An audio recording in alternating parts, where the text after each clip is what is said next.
Bonjour, aujourd'hui je vais vous faire une vidéo sur les chauffe-eau, mais uniquement sur les cumulus, ce qu'on appelle en termes le ballon de chaude. Bon. Pourquoi je vous fais cette vidéo? Parce qu'il y a beaucoup de personnes qui me demandent sans arrêt qu'est-ce que tu me conseilles, quel chauffe-eau je pourrais mettre, etc., etc. Vous devez remplacer votre chauffe-eau existant. Vous voulez faire une installation nouvelle. Vous vous rendez compte que vous avez un gros ballon d'eau chaude alors que vous êtes tout seul, ou que vous n'êtes que deux. Il peut y avoir plusieurs façons de vouloir changer son chauffe-eau. Il faut savoir que pour installer un chauffe-eau, il y a plusieurs critères qui rentrent. La première, c'est le compteur EDF. Savoir ce que l'abonnement que vous avez, ce que l'EDF vous fournit. Vous pouvez avoir 3 kg, 6 kg, 9 kg ou 12 kg. Tout dépend de la puissance de votre contrat d'assurance. Vous saurez déjà là jusqu'à quel chauffe-eau vous pouvez mettre. Par exemple, si vous avez 3 kg, vous n'allez pas mettre un 200 litres. C'est impossible. Un 200 litres, il tire 2200 watts. Alors que 3 kg, ça fait 3000 watts. Vous ne pouvez plus rien faire. Hein. Vous pouvez tout juste allumer les lumières. Hein. Vous avez le 6 kg. Le 6 kg, vous pouvez mettre un 200 litres, mais il faudra faire attention de ne pas faire tourner la machine en même temps ou le lave-vaisselle. Bon. Ensuite, vous avez 9 kg. 9 kg, ça va. Il n'y a pas de problème. Vous pouvez aller jusqu'à 200, même 300 litres. Il n'y a pas de souci. Voilà. Donc ça, c'est le principal qu'il faut déjà savoir. Ensuite, il faut savoir combien vous êtes dans l'appartement. Si vous êtes seul, si vous avez une compagne, si vous avez des enfants. Ça aussi, ça rentre en ligne de compte. C'est très important. Ensuite, l'emplacement. Ça aussi, c'est très important. L'emplacement. Tout dépend où il va, ce chauffe-eau. Dans un placard, dans une cuisine, dans une salle de bain. Est-ce que vous allez l'accrocher au mur? Est-ce que vous allez le mettre au sol? Parce qu'il faut faire attention. Si vous l'accrochez au mur, que vous avez un mur en béton ou en aglo de verre, il n'y a pas de souci. Hein. Vous pouvez suspendre 200 litres facile, sans problème. Maintenant, si vous avez un mur en briques rouges, par exemple, des cloisons de 4 cm, vous ne pouvez pas accrocher un 200 litres. Vous pouvez accrocher tout juste un 100 litres. Ça, c'est les conseils que je vous donne pour dormir tranquille la nuit. Hein, parce qu'un chauffe-eau, des fois, hein, il s'arrache, il tombe, il ne vous avertit pas. Hein. Bon. Et ensuite, vous pouvez avoir des cloisons en placo-plâtre. Placo-plâtre, qu'est-ce que vous pouvez accrocher sur un placo-plâtre? 15 litres, 30 litres maximum. Arrivé aux 50 litres, vous allez commencer à avoir des problèmes. Je ne vous le conseille pas. Donc, si vous avez des cloisons en placo-plâtre, vous êtes obligé à partir de 50 litres de le poser sur un socle. Voilà. Ce que j'avais oublié de vous dire aussi, c'est que en ce qui concerne l'EDF, il faut savoir si vous avez un abonnement avec les heures creuses.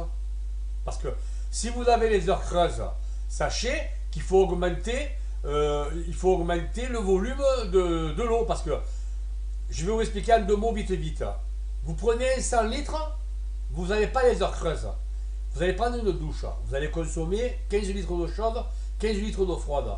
Mais étant donné que vous n'avez pas les heures creuses, le compteur, lui, de suite, il va compenser, il va chauffer l'eau que vous avez dépensée. D'accord? Bon. Ça, on est parti sur les 100 litres avec les heures creuses. Ça, les heures creuses. Maintenant, vous avez les heures creuses. Vous avez 100 litres. Vous prenez une douche. Vous allez dépenser 15 litres. L'eau, elle ne se réchauffe pas. Elle va se réchauffer dans la nuit, aux heures creuses. Si vous êtes deux ou trois dans la maison, chacun va prendre sa douche. Vous comprenez très bien qu'il arrivera un moment, il n'y aura plus d'eau chaude. Elle va se réchauffer au moment des heures creuses. Et l'avantage de ne pas avoir les heures creuses, justement, c'est que vous pouvez réduire le volume d'un chauffe-eau parce que vous savez que le chauffe-eau il chauffe en continu. Et ne croyez pas que vous allez dépenser plus d'argent en électricité. Ça, c'est faux. C'est archi faux. C'est-à-dire que si vous avez dépensé 15 litres d'eau, eh bien, automatiquement, il va vous réchauffer 15 litres d'eau. Il ne va pas réchauffer les 100 litres. Ça c'est quelque chose d'important, il faut le comprendre. Il faut regarder votre confort. C'est ça le principal. Et puis, je vais vous rajouter, en ce qui concerne les heures creuses, cet abonnement de compteur, ce qu'ils appellent compteur bleu ou compteur vert, je sais moi. Et faut pas oublier que vous payez un abonnement plus cher. Cet abonnement que vous payez plus cher pour avoir les heures creuses, il faut savoir si vous êtes gagnant. Moi, à mon avis, on n'est pas gagnant. Moi, je suis contre les heures creuses. Parce que vous devenez esclave de l'EDF. Parce que s'ils ont installé ce système, l'EDF, c'est pas pour vous arranger à vous, hein, c'est pour s'arranger à eux. Hein, c'est pour soulager leur centrale. Vous comprenez? Alors, soit là, ils vous disent, vous payez l'électricité moins cher. Mais c'est faux. Il vous faut payer un abonnement plus cher. Tout ça, il faut le calculer. Ensuite, aussi, qu'est-ce qu'il y a d'important? À quel moment vous vous douchez? Parce que c'est ça le plus important. C'est pas quand vous allez vous laver les mains, ou vous lavez les dents. Ça c'est rien, hein, on consomme rien comme vous. Hein, c'est pas... Le principal c'est la douche. Hein. Est-ce que vous prenez des bains? Aussi, c'est ça qu'il faut voir. Bon, moi je le déconseille les bains. Hein. Les douches. Vous êtes deux, vous êtes trois dans l'appartement. Est-ce que vous vous douchez tous en même temps? Est-ce qu'il y en a qui se douchent le matin? Est-ce qu'il y en a qui se douchent le soir? Mais il faut toujours regarder le confort, comme je vous dis tout à l'heure, c'est le principal. Hein. Imaginons que vous vous douchez tous en même temps. Tous en même temps. Avec un 100 litres, je vous garantis que vous en avez 100 fois de reste pour 3 personnes. Même 4. Parce qu'une douche, c'est pas un bain. Hein.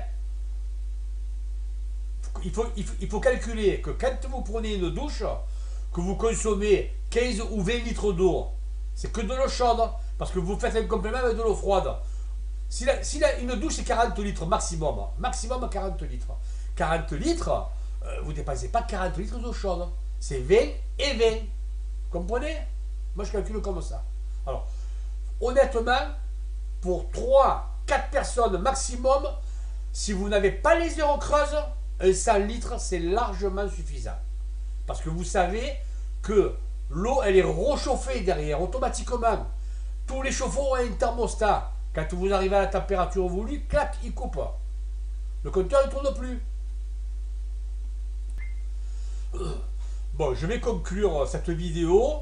C'est la première vidéo parce que je vais en faire une autre derrière où je vais vous apprendre le fonctionnement des chauffe-eau.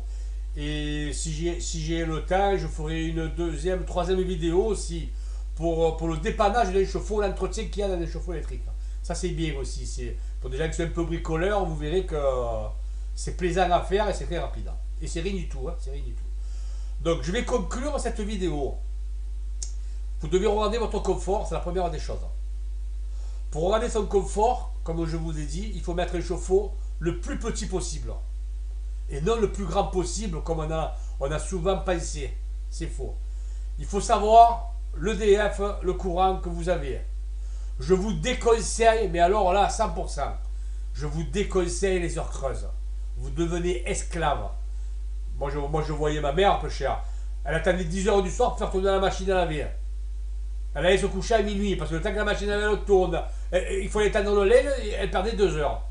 Vous êtes esclave. C'est la connerie. C'est vraiment de la connerie. Bon. Maintenant, on a les lave-vaisselle, on a les machines à laver. On n'a pas besoin d'avoir un gros ballon d'eau chaude. C'est de la bêtise. Donc, moi, je vais vous dire mon calcul, il est vite fait. Je vais vous donner quelques exemples. Après, c'est de la technique. Moi, chez moi, j'ai 3 salles de bain. J'ai mis un petit chauffe-eau par salle de bain. Vous savez qu'est-ce que j'ai mis comme chauffe-eau? J'ai mis un 15 litres. Vous allez rigoler, hein? 15 litres par salle de bain. Quand je veux prendre ma douche, alors par contre, dans la prochaine vidéo, je vous parlerai des puissances et des consommations électriques. Hein. Ça aussi, c'est bon, ça il faut le savoir. Hein. Mais pour le moment, je vous explique ce que j'ai fait. Et seulement, j'ai mis une résistance de 2000 watts pour 15 litres. Pour chauffer mes 15 litres, il me faut 15 minutes. Exactement, à mon travail. 15 minutes. J'allume mon chauffe-eau, l'eau elle est chaude, je prends ma douche, j'éteins mon chauffe-eau, j'ai fini. Voilà. J'ai 15 litres d'eau chaude, 15 litres d'eau froide, ça me fait 30 litres. J'ai largement le temps de prendre ma douche et de me laver la tête. On appelle ça de l'instantané. Bon. Et j'ai un gros ballon d'eau chaude, ça je le dis, c'est 200 litres, c'est vrai. Seulement j'ai 3 salles de bain. Et quand je fais des locations, il y a du monde qui arrive. Là, en ce moment, il n'y a personne, donc je l'ai coupé ce chauffe-eau, je le coupe. Mais quand il y a du monde, on est 3 salles de bain. Hein. Donc il y a les locataires, et il y a moi, il y a ma compagne, etc. Les gens qui viennent chez moi. Là, j'ai le 200 litres. Et je fonctionne en heure creuse. en heure creuse.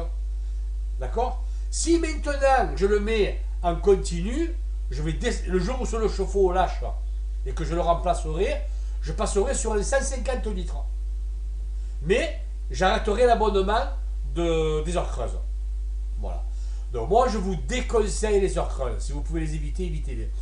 Vous savez, pour avoir les heures creuses, qu'est-ce qu'il faut avoir? Il faut ballon d'eau chaude, le chauffage. Vous n'allez pas attendre la nuit pour vous chauffer. La journée vous êtes à la maison, il faut vous chauffer. Donc c'est pour vous dire que c'est la bêtise. Ensuite, vous n'allez pas repasser la nuit. Vous n'allez pas faire tourner la machine à laver la nuit. On ne vit plus, on vit plus. Non. Moi, les heures creuses, pour moi, c'est de l'arnaque. C'est de l'escroquerie. Voilà. Donc, les conseils que je vous donne, pour conclure définitivement, 4 personnes, 100 litres. 4 personnes, 100 litres, sans les heures creuses. Un chauffe-eau de 100 litres, vous pouvez le trouver à 1200 watts, comme vous pouvez le trouver à 1500 watts. Donc si vous avez uniquement 3 kg, vous pouvez mettre un 100 litres, vous n'aurez pas de problème.